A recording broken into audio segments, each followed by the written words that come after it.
So good afternoon, ladies and gentlemen. I'm very pleased to have the chance to talk with you something about Chinese culture as reflected from Chinese characters. And here's the brief outline of the lecture. The lecture will be in 4 parts. The first part will be the introduction to the development of Chinese characters. The second part will be an introduction to the vertical and horizontal writing. The third one will be how written Chinese has survived in history. And the last part will be the future of Chinese language. Now, to warm you up, I'd like you to answer one of the questions here. Now, since you have been in China for a while, from your learning experience, do you think that Chinese characters are easy to learn? No? Why not? What makes it difficult to learn? Would you like to answer that question? It's hard to memorize each character, like shape and order. So every time after I practice to write, but I forget often. You forget about it. Okay. So do you study the Chinese characters as words or as pictures? I think picture. Pictures, right? Okay. Well, it's a very good answer, actually. That will bring us to the study of Chinese characters.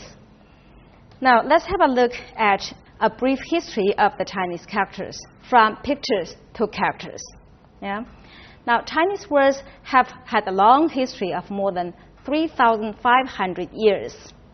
They can be traced to a time when people made records in daily life by tying knots in ropes and strings. And that is, as you know, a very easy way, a very simple way to make records. But that will not record a lot of things, as you know, right? So the most acceptable legend of the inventor of Chinese characters is a person named Cang Jie, who recorded the history in the court of Huangdi. And the legend goes like this. One day, Cang Jie was standing in the snow, and he noticed that some birds were walking in front of him. And he said he noticed that the birds left some footprints on the snow, and he thought that it would be a good idea to, change the shapes of the footprints into characters so that they can record events. And that is believed to be the way that Chinese characters were invented. Now, after its invention, Chinese characters went through several stages. And as we know, the first stage is called oracle characters, what we call in Chinese 甲骨文. And so that is the earliest form of Chinese characters. And the second stage is called bronze characters. And these characters, as it is seen from the term itself, were discovered on the bronzeware. So that's why it is called bronze characters. In Chinese, we say 金文. And the third stage is seal characters. In Chinese, we say 篆书. From 222 BC to 200 AD, seal characters. And immediately after that, we will see modern Chinese characters, 现代文字, since the year 200 AD. Okay? So those are the 4 stages of Chinese characters. Now, these are pictures of the earliest forms of Chinese characters, characters inscribed on the shells or bones of animals. Okay? Now here, if you look at these pictures, I'm using the word pictures, not characters, right? The first row is oracle characters. So can you make a guess what character it is? The first line? Is it easy or hard to guess? Hard. Just make a wild guess. snake. Does it look like a snake? A bit. Actually, it is the tiger. Yes. You see that it has the face. For example, the first one on the left, it has the face, the eyes, the claws, and the tail. Right? Yeah. So these characters are found on the bones of animals. Yeah, the oracle characters. And then later on, you'll find that the bronze characters discovered on bronzeware are quite similar to the oracle characters. Right? They are not dramatically different from each other. See, some of the tigers are standing there, and some are lying on the bottom, and also some are like fighting, right? Very vivid pictures. So they are not words, they are not characters. And some examples of bronze characters, especially the one on the left, they are written on the bronzeware, right? But it is very hard to identify what characters they are, since they are so complicated, right? Now, some characteristics of oracle and bronze characters. The pictures, these characters are pictures instead of characters, as you already saw it just now, right? And second, few characters could describe abstract ideas. We have mountains, like, for example, rivers, the sun, the moon, all of those things, which can be very easily drawn as pictures. But there are some abstract ideas. At that time, people had no characters to describe the abstract ideas. And then three, all of these characters have many strokes, and they are very complicated and very difficult to learn. And number four, I already talked about number four, very difficult to learn and write, right? So there came the first change in the Western Zhou dynasty because it was so difficult to learn and write. At that time, in the first change of the Chinese characters, lines got better proportioned and balanced. And characters became more standardized. And also the shape got squarer, not that long. Some of the pictures, actually, pictographs we call, were pretty long. And then gradually they became squarer and squarer. Okay?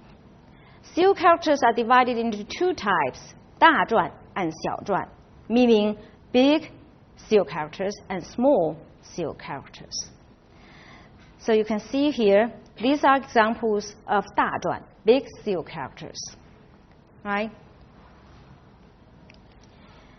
And although 大篆was regular and standardized, it had many strokes, which proved to be very difficult to write with the brush, which is the main writing tool in ancient China.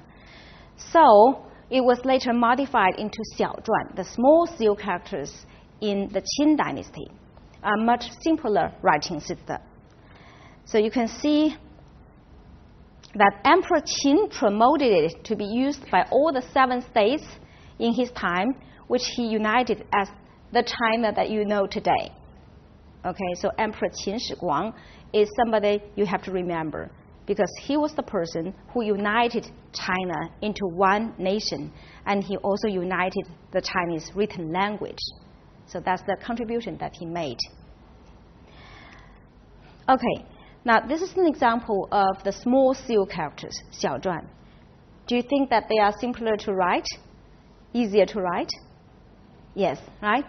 Yeah, so this is the kind of written language that Emperor Qin Shi Huang promoted to all the 7 states in China when he united the country. More examples of 小篆, which are also pictographic, Now, seal characters have gone out of use today. Nobody writes like this today. But there's only one occasion where we still use seal characters, and that is when we make seals. Okay, so these 2 pictures are seals in two types. One is called yin wen, the other is called yang wen. Yin and yang in Chinese culture. I guess someone probably has the idea of what yin and yang means, right? So yin wen and yang wen. That is the place where we still use seal characters. Yeah. And gradually, people found that the rectangular-shaped 小篆 hard to write with the brush. So in the Han Dynasty, people started to expand the characters on two sides so that they became even squarer and easier to write.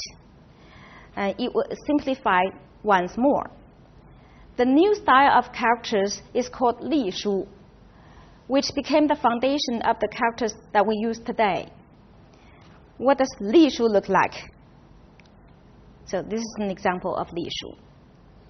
So you see, all the characters are very regular in shape, and they are very square, very well balanced, right? So it is the foundation of the written language that we use today. What do you think of this? Can you recognize anything from it? Hardly, right? This is called cursive writing. In Chinese, we say 草书. 草书, cursive writing, is the later development of 隶书 in the Tang Dynasty. And it is a freer style of writing, and as you can see, it is more artistic. One more example of it will show you that you can hardly separate one character from another, right? And we say that it is like the floating cloud and the flowing water. So that's the spirit of cursive writing in Chinese. Now that will bring us to some facts to remember. First, China did not get united until the Qin Dynasty in 210 BC by Emperor Qin Shi Huang. That's the emperor that I told you about, and it is very important to remember him. Second, that brought about the unification of Chinese characters among all the 7 states for the first time. And third, Chinese characters became stabilized with the appearance of Kaishu in the Tang Dynasty. Kaishu is something which is very close to the written words that we use today. Okay? So you can see, although this is traditional Chinese, not simplified Chinese. Okay?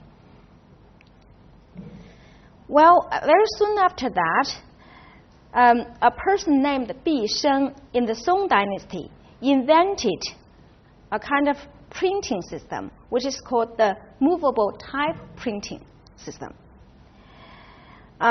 Since the invention of this new printing system that uses movable components to reproduce characters, another writing style that was more suitable for printing was developed, and that is called Songti, which is exactly what we use today in typing with the computer. So very often we use the type of font which is called Songti when we type. Okay? Now you can see these are pictures of the movable components of printing here. Okay? And this is a book printed in that way, produced by that kind of printing system. It's quite clear, right? And this picture is very interesting. If you have watched the 2008 Olympic Games, the opening ceremony, probably you have some impression of this picture. Do you know what it is? It's a display of the movable type printing in the opening ceremony of the 2008 Beijing Olympic Games to demonstrate the glorious ancient Chinese civilization to the world. Right? Okay. Now let's move on to the second part of my talk, which is an introduction to the vertical and horizontal writing. As you know that most languages in the world are written horizontally, right? Like English, French,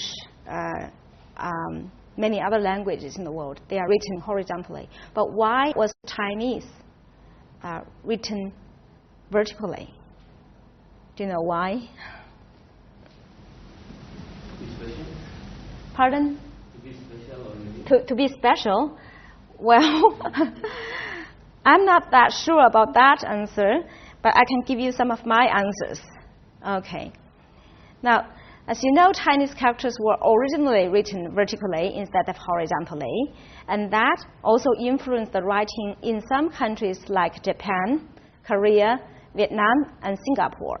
Okay, the Japanese still use the vertical writing today. Vertical writing is popular among Chinese people who use traditional Chinese now, like people in Hong Kong, in Taiwan, in Macau, and some overseas Chinese. They still use vertical writing and traditional Chinese. Okay. Now why? Due to the fact that the characters were originally written on bamboo slips. Okay. It was common practice that people wrote vertically from the right to the left instead of from the left to the right. In this way, people writing with long and wide sleeves, you have seen from some movies or TV series that ancient Chinese people wore very long and wide sleeves.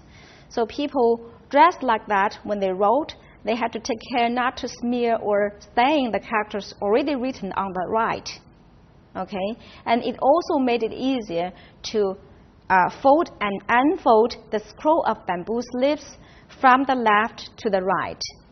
And this is a scroll of bamboo slips that had characters written on them.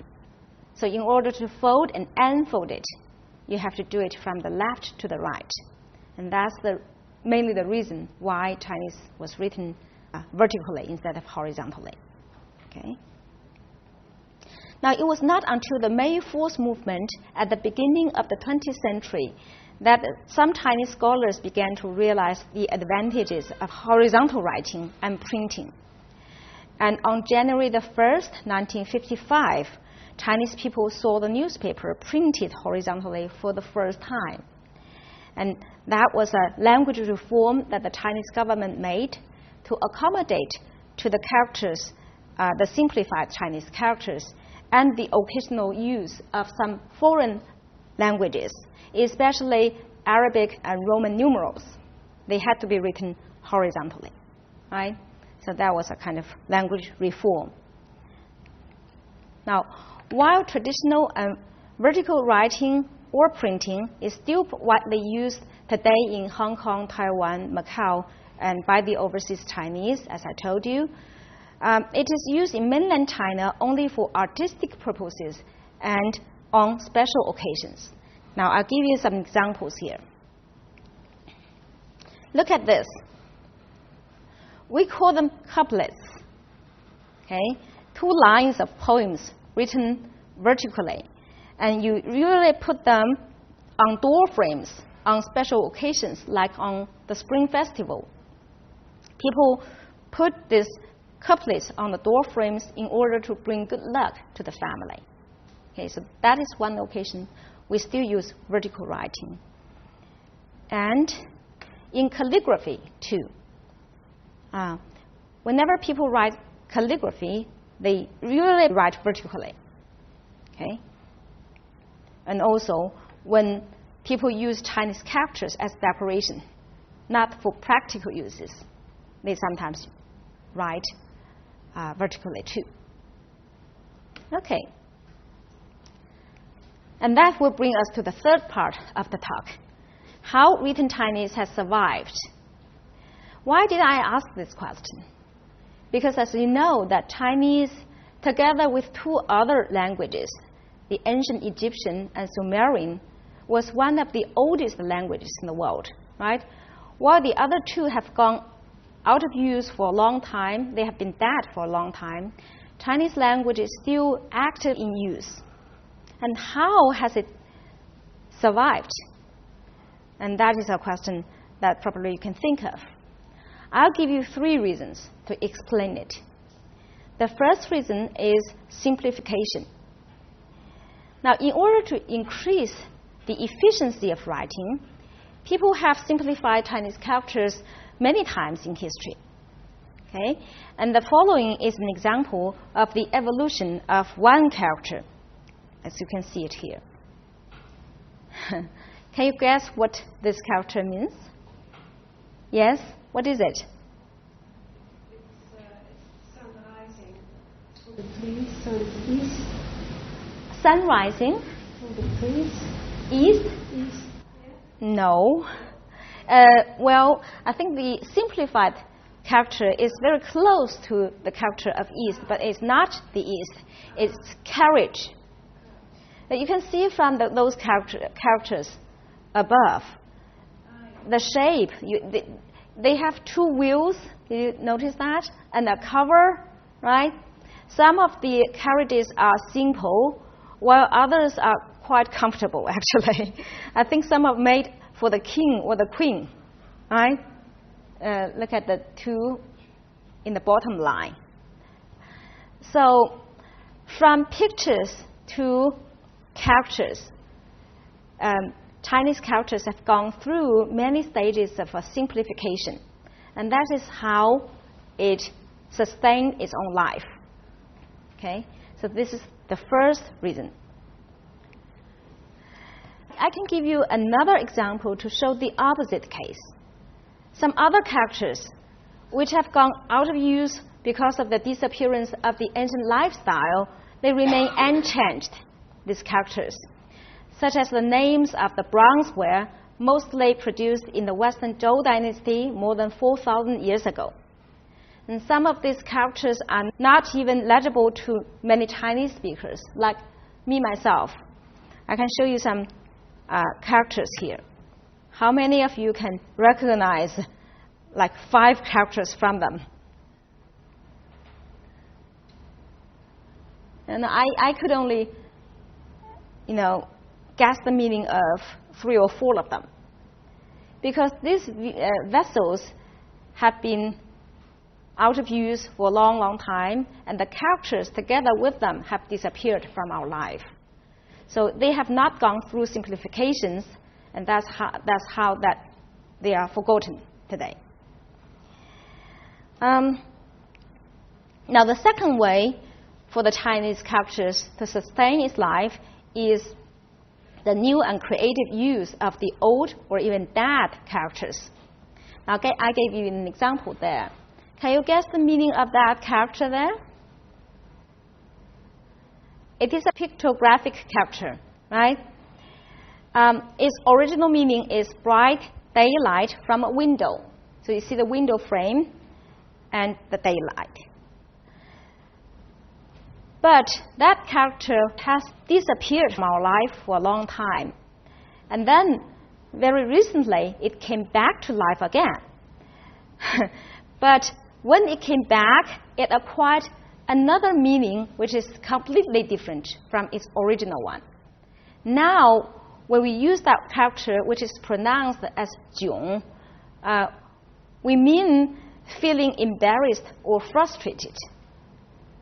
Probably the meaning got from the look of that character is like a face of a person with an unhappy expression, right? That's, what I guessed. So the new and creative use of old characters also gave life to old characters. That's the second way. And the third way is in local dialects. People still use a lot of old words in local dialects. Like this one, which I put on the screen. Can anybody recognize that character? It's pronounced as biang. It's a very strange pronunciation, actually. And it refers to a kind of noodle in Xi'an, Shanxi province. So, in my own interpretation, I think that the inventor of that character has put all the process of making the noodle into that character. So you can see how complicated it is, right? Nobody can remember how to write it if Chinese language is like that. It takes such a long time to write something. But in local dialects, people still use these kind of characters. And the fourth way for Chinese characters to survive is the conscious protection of these characters by people. For example, in the art of calligraphy and painting, people have consciously retained the life of some characters which have disappeared from our daily use. I can show you some examples here. See, this is calligraphy. You can hardly recognize any one of them, right? But they still appear in calligraphy.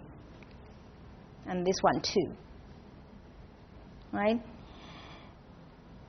Another conscious effort that people made to retain the life of Chinese characters is in museums. Now, this is the first museum of Chinese characters that was recently built in the city of Anyang in Henan province. So in the museum, you can see the development of Chinese characters, many different types of Chinese characters, as well as, the printing machines. So if you go to visit Henan province, probably you can think of paying a visit to the museum in the city of Anyang. Okay. Now let me summarize briefly some general characteristics of Chinese characters. Now, number one, it is one of the oldest languages in the world that is still in use today, right, as I told you earlier. Second, it is still quite pictographic. You can still guess the meaning from the look of it, the shape of it. And third, it is a written language. It's used by the majority of people across the country. The majority, I mean the Han, right? And many minority groups also, they use the same written language. Now, in spite of the fact that there are 8 different dialect zones in China, the written language of the Chinese helps people communicate with each other very well across the country, and it keeps the country and nation as one. Otherwise, now if you meet a person from Guangdong and a person from Beijing, they can hardly communicate verbally with each other, but they share the same written language, and that is how they communicate with each other, and they identify with each other culturally. Okay? Now, it is this written language that keeps the nation as an imagined community. I'm quoting actually a scholar called Benedict Anderson's words, the imagined community. Right? Okay, so we'll go to the fourth part of the talk, the future of the written Chinese language. What will happen to the Chinese language in the future, the written language? Now, as you know, compared with some Latin languages, Chinese characters, although having been simplified many times in history, still carry with them many traces of ancient Chinese civilization. Some people claim that Chinese characters should be Latinized, and a lot of people are against the idea because we think that Chinese characters carry with them the traces of Chinese civilization, right? We call it the living fossil of Chinese culture. So that's why some people are very strongly against it. Now, these characters tell us who we are, where we are from. They are not only significant in its practical sense, but also in its archaeological, anthropological, historical, and cultural senses. And that's something that we all know. The transnational and transregional feature also helps promote and strengthen the influence of Chinese culture worldwide. As I said that the Chinese characters are still used in countries like Japan, Korea, Vietnam, Singapore, and in the regions like Taiwan, Hong Kong, Macau, and by the overseas Chinese. So it has still a very big influence in the world. But at the same time, some Chinese characters are still pretty complicated, as you said at the beginning of this lecture today. Still very complicated and hard to learn. But thanks to China's rise in its economic and political status in the world in the recent decades, Chinese language and culture is getting more and more recognized. And right now, around the world, so many people are learning the Chinese language, right? So I think that we have some good reasons to believe that Chinese language, an old language still full of vitality today, will become one of the international languages like English someday in the near future. And I think that probably you share with me in the hope, right? It will become one of the international languages in the future. Okay, so that is briefly what I want to say today to you. I also provided you with a bibliography, some books that you can read if you are interested in knowing more about Chinese characters. Okay, thank you very much for your attention. That is the end of my talk.